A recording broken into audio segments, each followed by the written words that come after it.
Bom dia, Renato, bom dia, Adri. Prazer estar com vocês, a todo mundo que nos acompanha aí na TV Fórum. Alegria estar com vocês de novo.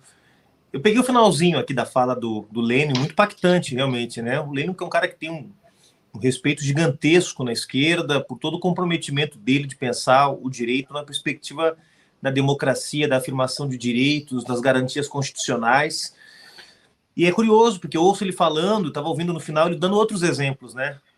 Você também, Rovai, falando da comunicação, falando de outros espaços importantes, né? E acho que esse é um dos grandes desafios para um eventual governo progressista a partir de 1º de janeiro, né? Exatamente aprender com os limites do passado, com as opções, com os erros que foram cometidos. A gente poderia falar na área econômica, por exemplo, o impacto que foi ter tido um Joaquim Levy no momento mais crítico da crise econômica no Brasil, um sujeito que, dentro do governo, fez a disputa do governo da Dilma, né, para atender às exigências do mercado, uma agenda de ajuste fiscal que eu não tenho dúvida que foi decisivo para corroer as bases de apoio do projeto do PT e criar as condições para o impeachment no ano seguinte. O impeachment foi um golpe, mas ele foi um golpe que foi feito porque havia maioria na sociedade. A Dilma chegou a ter algo próximo de 10% de aprovação apenas, né, no final ali perto do impeachment, né, e quase 70% de pessoas favoráveis ao impeachment. Então, como é que se construiu esse sentimento? Claro que teve a Lava Jato, claro que teve muitos fatores, mas teve também opções que foram tomadas pelo Joaquim Levy, né, e, claro, pela própria Dilma naquele processo de adoção da agenda do ajuste fiscal. Nós poderíamos citar aqui o tema das comunicações, né, como que essa disputa dentro do governo entre um processo mais profundo de democratização da comunicação e uma tática de maior diálogo com os grandes monopólios da mídia, como é que isso acabou levando uma derrota de quem defendia maior democracia nas comunicações, né? E o mesmo vale para a questão do agronegócio e da reforma agrária, o mesmo vale para uma série de outros setores, né? Eu acho que essa experiência de trazer para dentro do Estado os conflitos que estão na sociedade e arbitrar esses conflitos dentro do Estado, como nos ensina o André Singer, né, no seu livro sobre o lulismo, era possível num determinado contexto, né, Rovai, num contexto de expansão econômica, num contexto em que você tinha realmente condições de combater as desigualdades sem afetar grandes interesses. Agora isso não é mais possível. Nós vamos entrar, se tiver um governo progressista a partir de janeiro, esse governo vai iniciar num contexto de crise econômica mundial, de aumento dos preços internacionais, de guerra, né? E acho que isso vai exigir escolhas. E essas escolhas vão ter que ser feitas, né? Ou os monopólios da mídia, ou os veículos ou um processo de democratização que inclua os veículos independentes, ou o mercado financeiro, ou setores produtivos, né? Ou a ampliação de direitos ou ajuste fiscal. Não tem mais meio termo. E o governo Bolsonaro está demonstrando isso, né? O governo Bolsonaro não faz nenhuma concessão. Está fazendo concessões agora, esse ano, porque tem eleição. Mas foram 3 anos de porrada no povo brasileiro. Foram 3 anos de massacre, né? E isso demonstrou que eles também não estão dispostos a fazer concessões. Por que nós, então, temos que fazer num eventual governo progressista? Muito interessante aí a reflexão do Lênin sobre todos esses temas, e o judiciário é um deles. Ninguém defende o aparelhamento do judiciário, mas também não é possível fazer nomeações que reforcem uma certa compreensão do direito punitivista, também ideológica, né, que é a perspectiva de que acima dos direitos individuais estão os direitos da propriedade privada, por exemplo, né? Então, acho que tudo isso, espero eu, deve ter ensinado muito para quem for compor esse governo a partir de janeiro de 2023, né? O Juliano, fazendo aqui uma voltinha para o estado de São Paulo, agora, acho que a gente não falou mais depois do anúncio da desistência do Boulos. Boulos agora é candidato a deputado federal. Eu não sei se vocês já aprovaram no PT o apoio ou não à candidatura do Haddad. Aí você me atualiza. E qual a participação que o pessoal vai ter nessa campanha aqui do estado de São Paulo? E se você quiser passar por outros estados, para a gente atualizar a nossa audiência aí, como é que estão, se tem candidaturas fortes do pessoal em algum estado, como que está as disputas estaduais também. Vocês ficaram com 8 deputados federais no final, né? Isso. Na verdade, na janela de transferências, a gente não teve nenhuma perda, né? Os 2 deputados que se desligaram do pessoal foi o Marcelo Freixo, no ano passado, né? Ainda já faz um tempo, então. E agora, no começo do ano, teve um anúncio do David Miranda, né, que nos deixou para ir para o PDT, mas continuam no campo da oposição, continuam parceiros, aliados do PSOL na luta contra o governo Bolsonaro. E tivemos ganhos também, lideranças que vieram nos estados. No caso de São Paulo, especificamente, Rovai, o pessoal está debatendo ainda, esse processo está sendo conduzido pela direção estadual, não pela direção nacional. Então, nosso presidente, companheiro João Paulo Rilo, lá de São José do Rio Preto, é que está conduzindo esse processo de conversas, de diálogos. Na semana passada até tivemos um encontro com o Luiz Marinho, com o Chico Messena, com o próprio Fernando Haddad, onde a gente explorou Macena. Falei Messena, né? Chico Macena. Mecenas é outra coisa, né? Mecenas outra coisa. Não é o caso de um mecenas aqui na fórum. Certamente não é o caso do Chico, né? Não é o Chico. Chico Macena, correto. E até tivemos uma conversa para atualizar um pouco o cenário do Estado, como é que tá. Foi bem no dia em que o Dória desistiu de desistir, né? Mas quando a gente conversou, ele tinha só desistido, ele não tinha desistido de desistir ainda, né? Aquela reviravolta naquele dia, o Moro também desistindo da candidatura. Então, a gente conversou num dia meio turbulento, assim, para tentar atualizar o cenário. O cenário foi sendo impactado pelos acontecimentos do dia. Mas a galera está conversando aqui, tem conversas em curso, a decisão ainda não está tomada. Eu já manifestei publicamente, a minha avaliação é que o melhor seria a gente construir a unidade aqui em São Paulo, né? É claro que para construir essa unidade nós temos que ter diferentes tipos de convergência, nós temos que ter convergências programáticas, que eu acho que não está difícil. Eu tenho acompanhado as entrevistas do meu amigo Fernando Haddad, tenho achado que ele está com posições muito lúcidas e muito claras em defesa dos direitos sociais, de um outro modelo aqui para São Paulo. Então, eu acho que do ponto de vista programático, a gente não teria muitas dificuldades. Obviamente, hoje a Federação PSOL-Rede é uma federação muito forte aqui no estado de São Paulo, então seria impensável uma composição em que o PSOL não tivesse contemplado na chapa majoritária, né, seja na vice, seja no Senado. Também acho que essa é uma condição que vai estar colocada nos debates que estão sendo feitos aí pelo partido em São Paulo.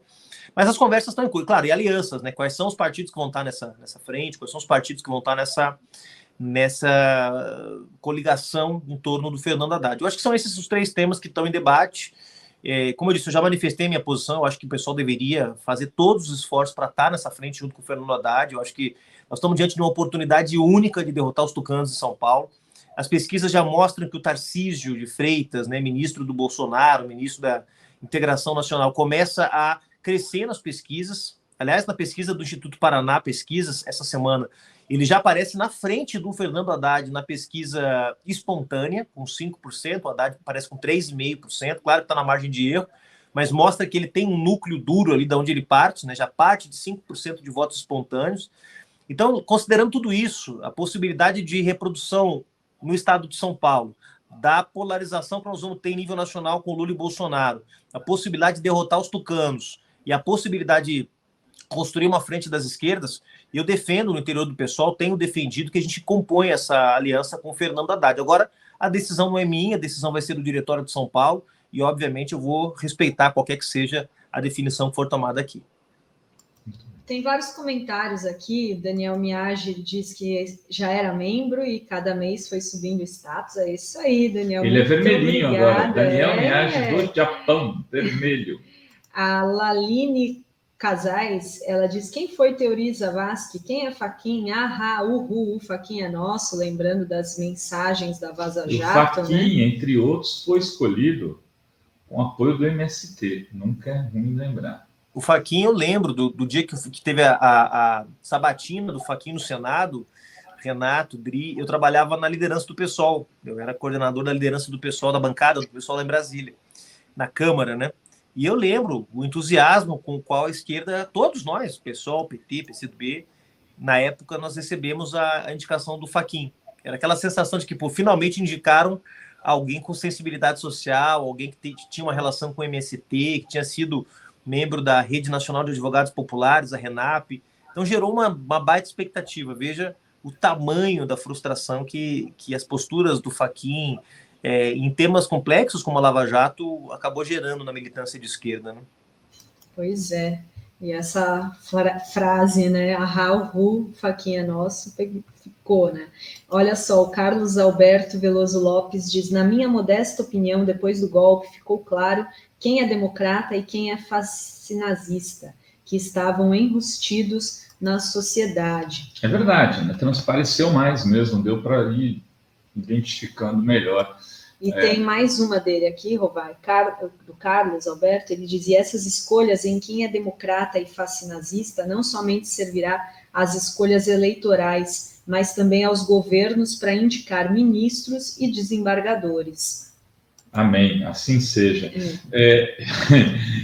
Juliana, e aí, como é que você tem acompanhado as articulações do Lula para a presidência? Eu sei que vocês estão críticos a esse casamento que, para mim, que já está consolidado da chapa Lula e Alckmin.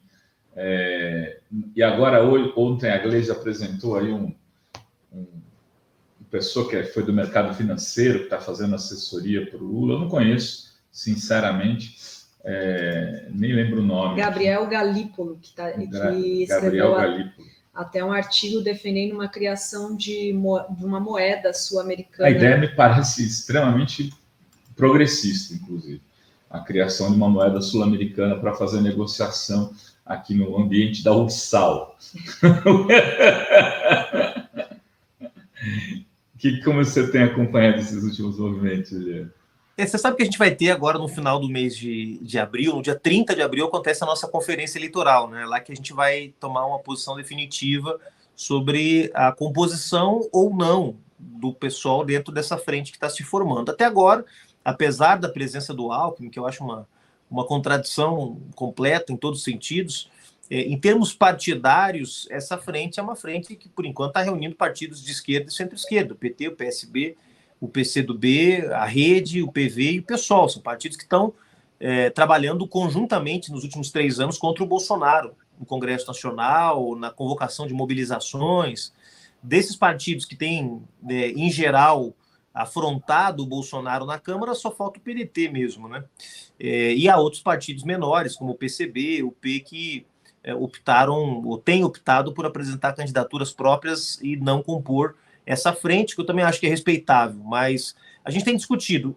Na quinta-feira, hoje é terça, depois de amanhã, nós vamos ter uma segunda rodada de negociações com o PT. A ideia é que a gente aprofunde aqueles 12 pontos que o pessoal apresentou lá atrás, naquele ato que a gente fez no Salão Nobre da Câmara dos Deputados. A gente apresentou uma lista de temas, né? O PT, naquela ocasião, sinalizou muito positivamente em relação àqueles pontos, disse que era mais ou menos como eles estavam pensando também a agenda para enfrentamento da crise, né? Então nós vamos sentar na quinta-feira para ter um retorno dessas reivindicações que o pessoal colocou programáticas, né, para que aqueles temas sejam incorporados na agenda da campanha do Lula e no programa do Lula.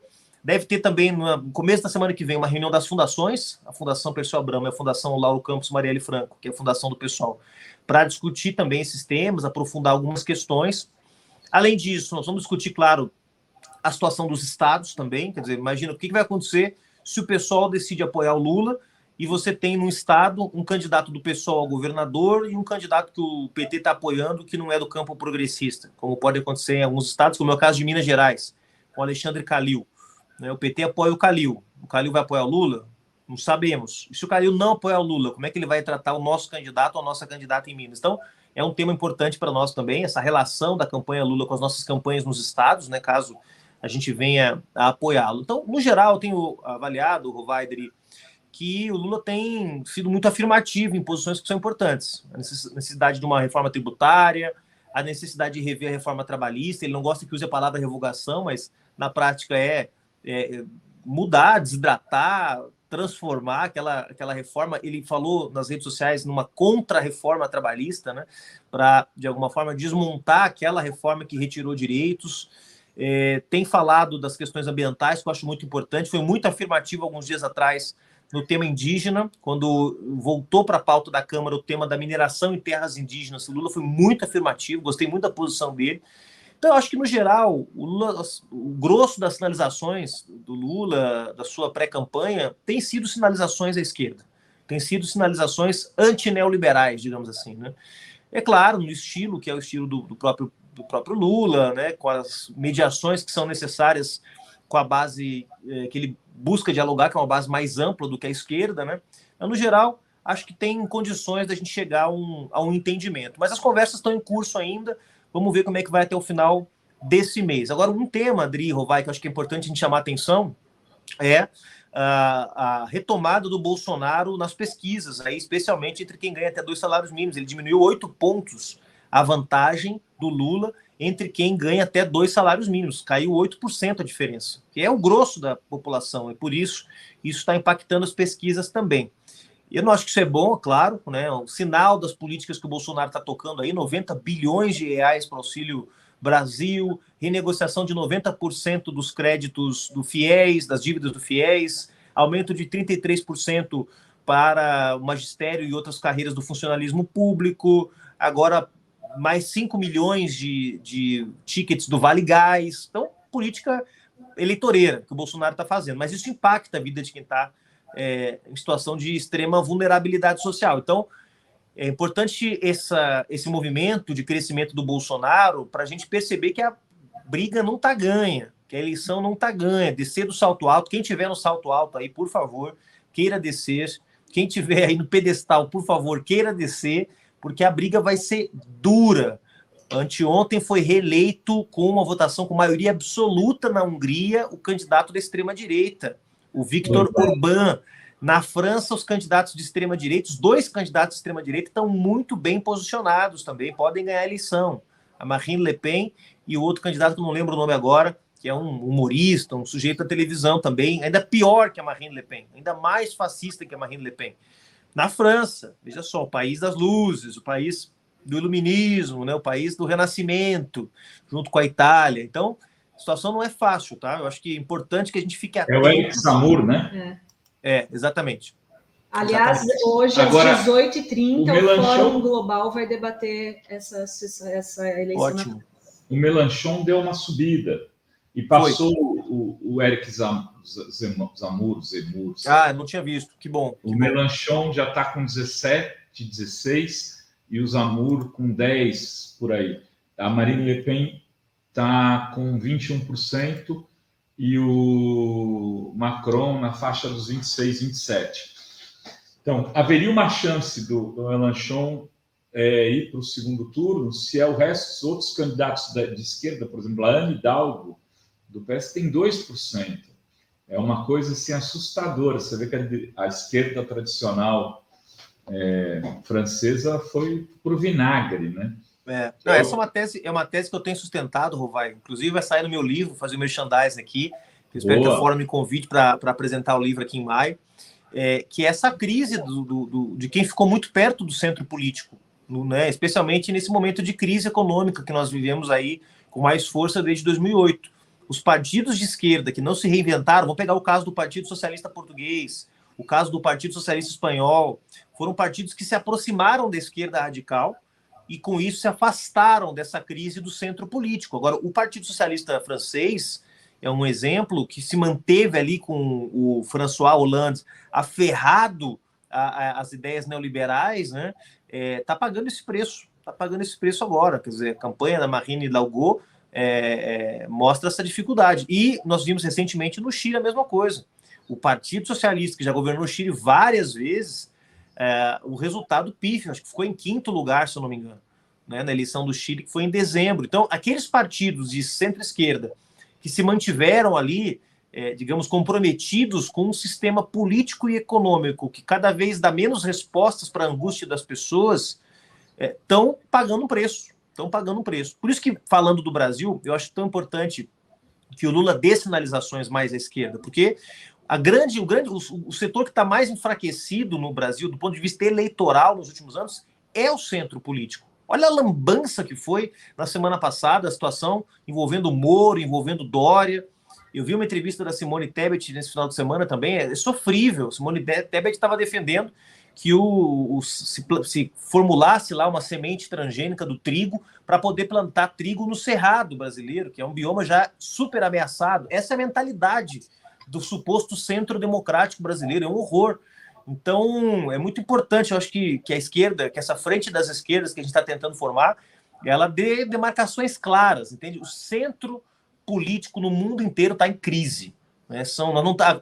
A tendência não é uma tendência centrípeta, é uma tendência centrífuga, né? De se afastar do centro e de ir para os extremos. Né? E eu acho que é importante que a gente saiba ler corretamente isso, para que a gente não cometa o erro de querer colocar o Lula, ou quem quer que seja, os candidatos de esquerda, num figurino do bom moço, porque não é essa a demanda que está colocada. Aliás, se fosse a demanda do bom moço, Bolsonaro jamais teria chegado perto da presidência da República, né?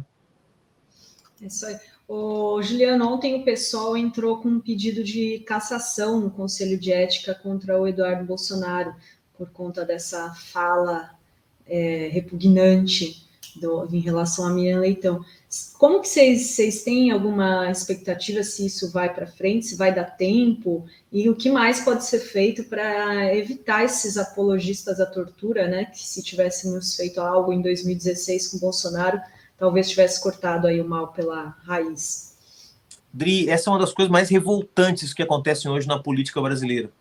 O Mamãe Falei, o Arthur Duval, deputado aqui na Assembleia de São Paulo, teve aqueles áudios que se tornaram públicos, né, falando sobre as refugiadas ucranianas, aquela coisa asquerosa, nojenta, não foi cassado ainda. O Fernando Cury, lá atrás, que assediou, né, gravado, filmado no plenário da Assembleia Legislativa, tomou uma suspensãozinha de 3 meses ou 6 meses, algo assim. O Daniel Silveira faz toda a palhaçada que faz e continua lá protegido pelo Arthur Lira, pelo Centrão, por boa parte dos deputados da Câmara Federal. Nós tivemos agora o caso do Gabriel Monteiro, né, esse vereador que montava vídeos, né, e não só montava vídeos explorando a boa-fé das pessoas em situação de vulnerabilidade, mas também agora acusado de estupro, de violência sexual, todo tipo de crimes possíveis e imagináveis. E o Eduardo Bolsonaro, ou seja, já passou do corporativismo. Tá? A leniência da Câmara de Vereadores de São Paulo, da Câmara de Vereadores do Rio de Janeiro, da Assembleia Legislativa de São Paulo com o Fernando Cury e o Mamãe Falei, da Câmara dos Deputados com o Daniel Silveira, o Eduardo Bolsonaro, já passou do corporativismo. Eu passo a acreditar realmente que tem uma parte considerável do chamado Centrão, que são esses políticos de aluguel que já se venderam para o PT, já se venderam para o PSDB, agora estão se vendendo para o Bolsonaro.